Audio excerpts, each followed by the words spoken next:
I hate the Chicago Blackhawks, and nothing's going to change that whatsoever. And I think yesterday, talking about the Winter Classic, it made me realize how deep the history goes, and I barely even covered it. So I'm going to talk more about that coming up here on Locked On Blues.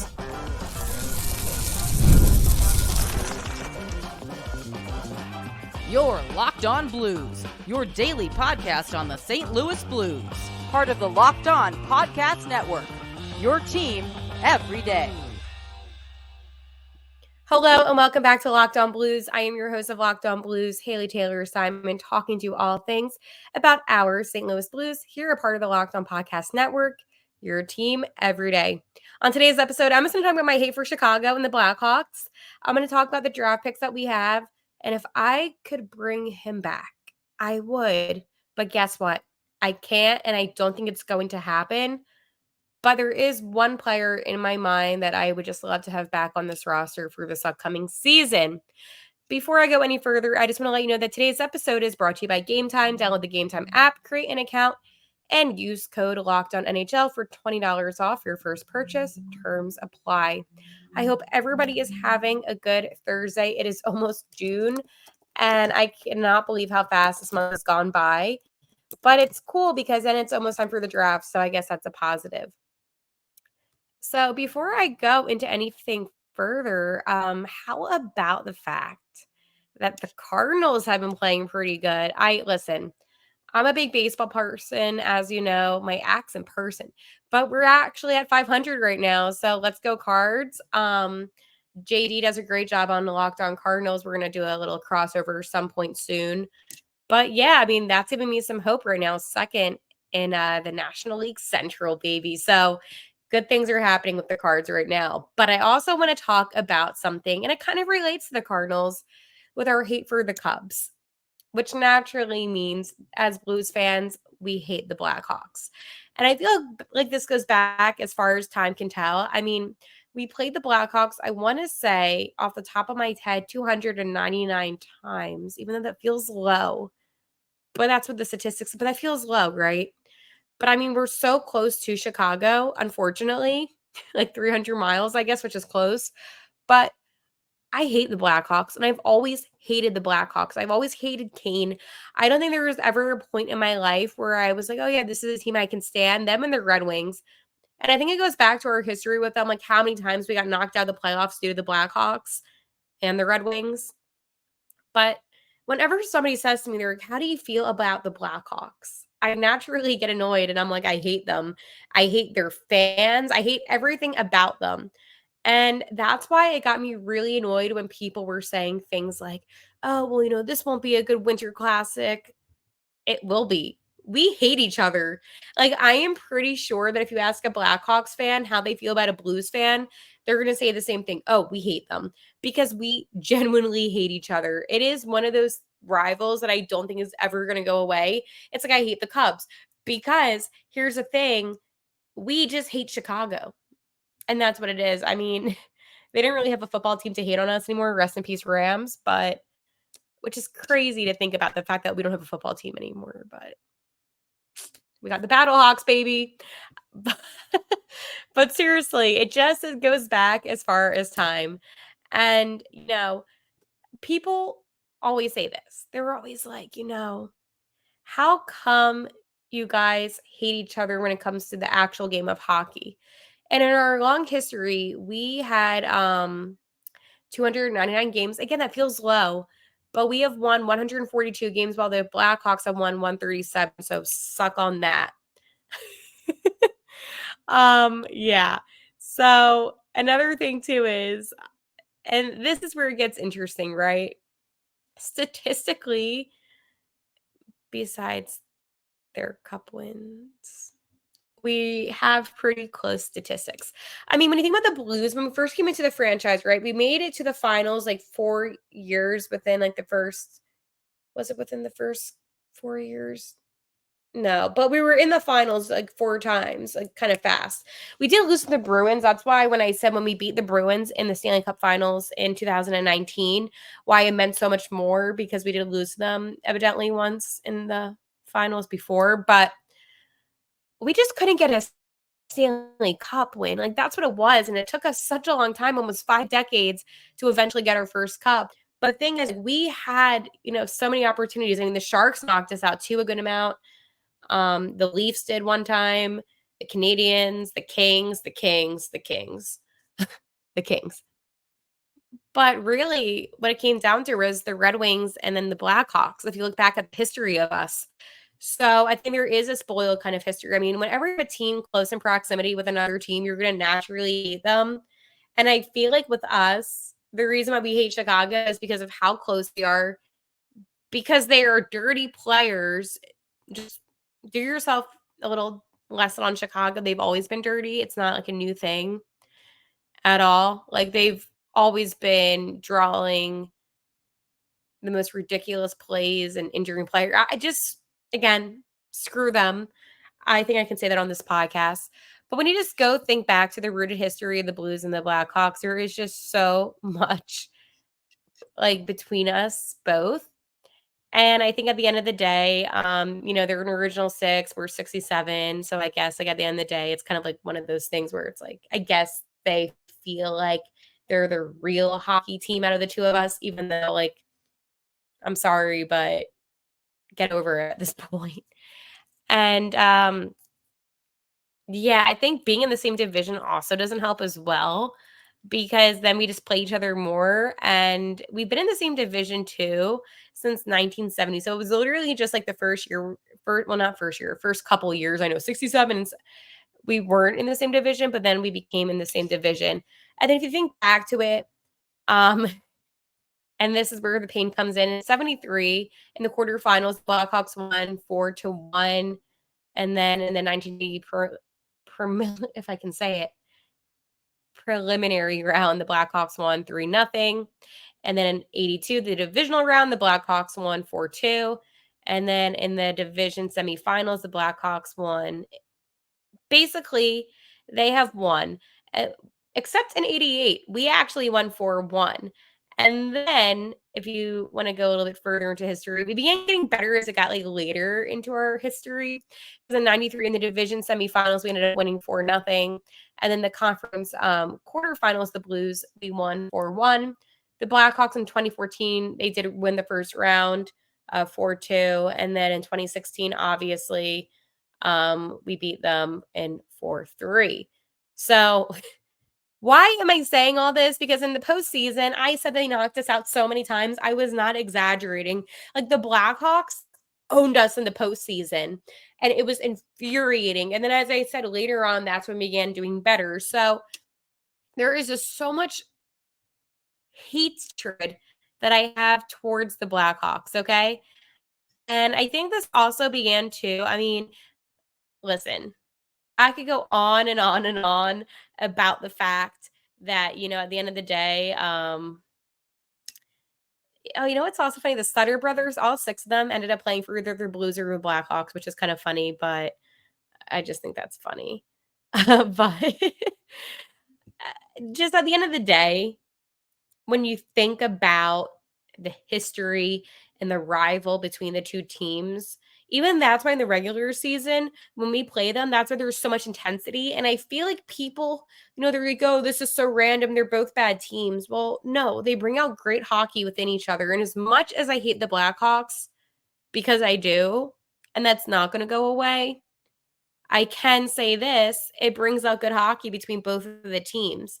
And I think for the Winter Classic, despite the fact that it's on the 31st, not the 1st, which is a whole other thing, I think that people want to see good hockey. And when you have the Blues and the Blackhawks, you're going to get good hockey. You're going to get intense hockey. There's going to be a fight. I already know that there is going to be a fight.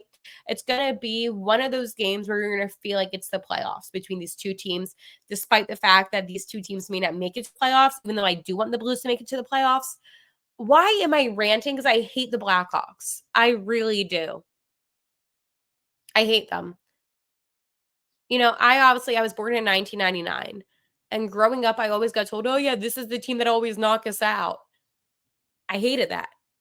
Why would you put up with a team that for so many years when your team was – because the Blues, here's the other thing. They were such a good regular season team.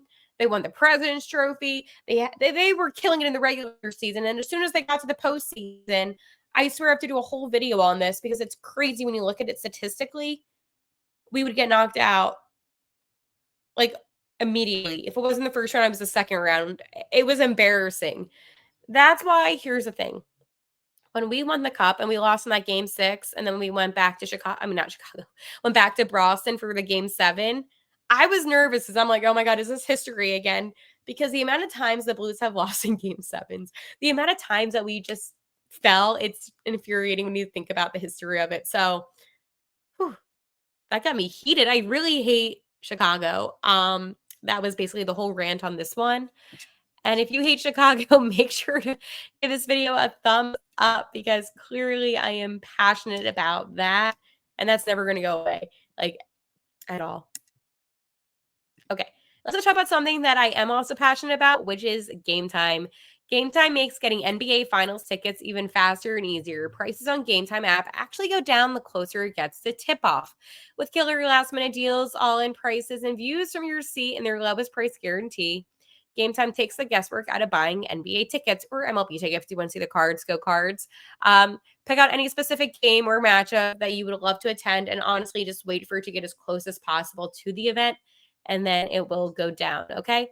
So they have last minute deals. You can save up to literally 60%. You can see where you're sitting with seat views. And of course, you get the lowest price guarantee. So take the guesswork out of buying NBA Finals tickets or MLB tickets or any kind of tickets with the Gametime app. Create an account and use code LOCKEDONNHL for $20 off your first purchase. Terms apply. Again, create an account and redeem code LOCKEDONNHL, locked on NHL, for $20 off your first purchase. Download Gametime today. Last minute tickets, lowest prices guaranteed. So, hi. It's almost the draft. And I know what you're thinking. Hale, do you think we're going to do well? Well, I sure hope so. I really sure. Always a fun time when the computer literally dies because they ran out of battery. But anywho, I am going to talk to you about the draft picks that we have for this 2024 entry level draft. So here's the thing. I am so excited for this draft. I really feel good about what we can do with it, but I just want to let you know the picks that we have. So in the first round, we have pick 16. Now, what does that say? It says that we're the best worst team. I think we could potentially move up if there is by any chance a trade that happens. Do I think that's going to happen? I don't know. I don't really think so. I think we're going to be staying at 16, but as of now, 16th overall in the first round. And then that is our only first round draft pick. Then we're going to go to round 2, and we have the 48th pick. So we're going to go from 16 to 48. It is what it is. And then we also have the 56th pick in the second round. And that is because of some trades we made with the Maple Leafs. So that's how we got 56. Then we're going to go to the third round. We have 81 just because of the draft order. And then we also have 97. And that was in our trade with the New York Rangers when the Rangers acquired Tarasenko. And I miss him. I really miss him a lot. Oh, that sucks. I don't want to talk about it. Okay. And then in round 4, we have pick 113. Round 5, we have pick 145. We traded our 6th round pick to the Philadelphia Flyers. And that's our draft picks. I mean, oh no, I'm sorry, I lied. We have also draft pick 209 in the 7th round. So we have that one. And then we have 211 in the 7th round for when we traded Bertuzzo to the Islanders. So we got him to the Isles, and we got a really late draft pick, which I doubt will do anything. I'm not loving our draft picks this year. I'm not. I don't feel like this is good. Obviously the 16th overall is a good one. I mean, it's in the first round, but I'm not loving how late some of them are. 2 in the 7th round just sucks, to be honest. The 7th round doesn't really count. I gave you the statistic before of Tyler Tucker and how he's one of the most active 7th round draft picks. I mean, you also have Joe Pavelski, but that's a whole different story. I feel like there should be some kind of trade, right? But at the same time, this isn't the best draft class. So it's not like it's like last year's draft class and we had like no really good picks. We do have good picks in the first and second round. Other than that, I'm not loving it, but it does make me a little bit kind of questioning, I guess is the right word, of what is Doug Armstrong going to do with those later draft picks. Because when you have picks 209 and 211, that to me screams use this in an asset for a trade. And again, I'm not saying that if you get selected in the 7th round, you're going to suck. You might be a great AHL player. You might be, I'm trying to be positive. I just don't see any of these guys from this specific draft class making it to the NHL going in the 7th round. I don't. And again, that's not me trying to be hard, but I mean, it is extremely difficult to be successful when you're drafted in the 7th round. Even the 6th round, it can be hard at times. So the first couple rounds are really kind of the rounds that you need to be smart with your selection. And that's why I'm saying the Blues need to maybe go with the defenseman in the first round. I've said that before, and I will say it again. Obviously, I wouldn't be opposed if they went to maybe a winger or something in the second round, but it does make me a little bit nervous over the fact that, in their first round, we're at 16. Then we jumped to 48 to 6. Just at least we have a pick in every round, which is a positive. But again, why can't Doug Armstrong, why can't the organization use some of those later picks in a trade? I mean, if you think about the benefits, honestly, they outweigh the negatives in every single way. If you're able to convert, pick 209 and 211, and you're able to put that in a package for something or multiple packages, that could be very beneficial. So I see more pros than cons with having it in a sense of what it could do for the Blues if there is a trade, if that makes sense. But I can't see it being a pro when we think about the draft as itself because these guys, and it's not, listen, they're all better hockey players than I am, but they're not NHL caliber players getting drafted in the 7th round. Prove me wrong. They might be.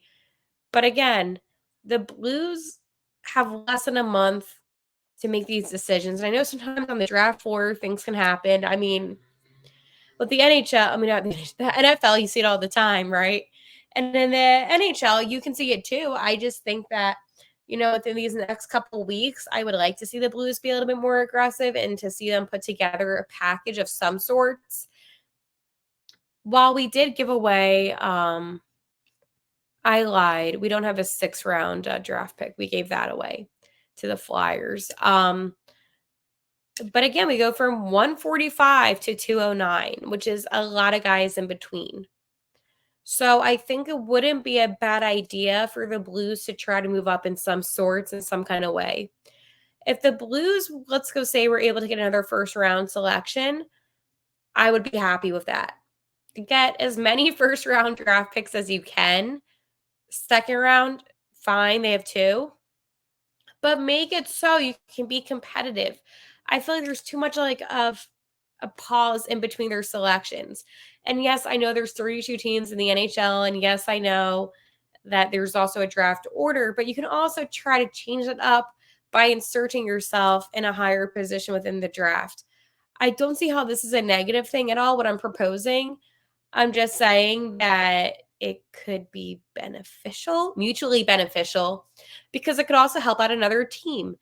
And, that's the one thing about this draft too, when you look about, the teams that are going to benefit. I mean, obviously the San Jose Sharks they're fine. They could just have their first overall pick and no other picks and they would be fine. The Blackhawks, like always, I hate Chicago, but they're going to be fine. There's a lot of teams that will be fine, but we're a team that needs to get a little bit younger, that needs to pick up some of these really good prospects. And where we're sitting right now, it doesn't make me super comfortable. I think that it is manageable. I just would like to see a trade. And there's some teams that might look at us and say, you know what? We have leverage on the Blues because the Blues are probably a little bit desperate to move up a little bit in this draft. And I can't speak for Dougie A, but I can speak for Haley T, and I am. So when you just think about it that way, is it such a crazy idea to think about the fact that the Blues could really benefit from moving up? And that's that. All right, before I talk about if we could bring him back, I just again want to plug the channel. Make sure you subscribe to Locked On Blues. Tell your friends to subscribe, your family, your burner accounts. Make sure to hit that subscribe button. Super close to 1,000, and I want to do a giveaway. So leave me a comment telling me your favorite all-time Blues player.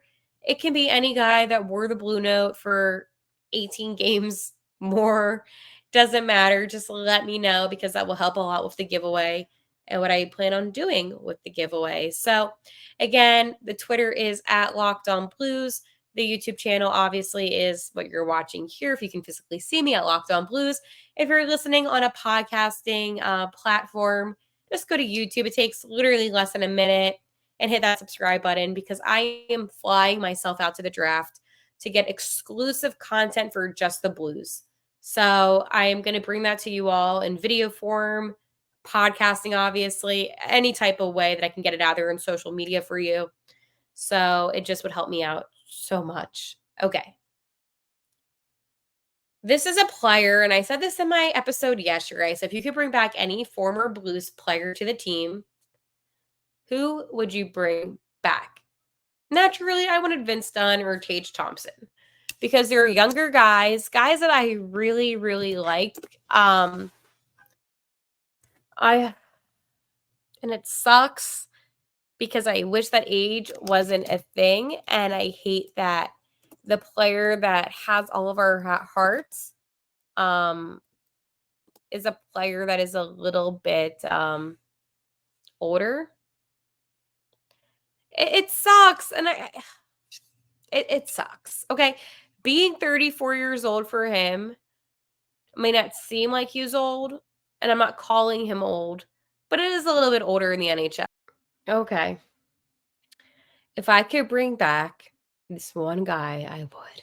I gave a lot of hints as to who it is. He might be on the VGK. Alex Pietrangelo. Please come back to St. Louis. Now, listen, I would love more than anything to have him back. And I know you do too, because that was the most commented player on my thread. But there are some problems with Pietrangelo, and it's not because he's a bad player, because he's not. He's a very good player. It's just money and age. But I think that honestly, it would be kind of cool to have him back wearing the blue note for even a couple more seasons. I feel like he's the kind of player that could also last a little while. But oh, it sucks because I do want him back. Okay. But then here's another thing.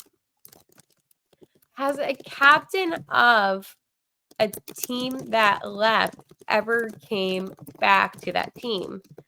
And that's a question that I had to know. And I don't know off the top of my head. Like, that's the thing. Like, how will the leadership be? There's just so many questions. But yeah, I would like him back.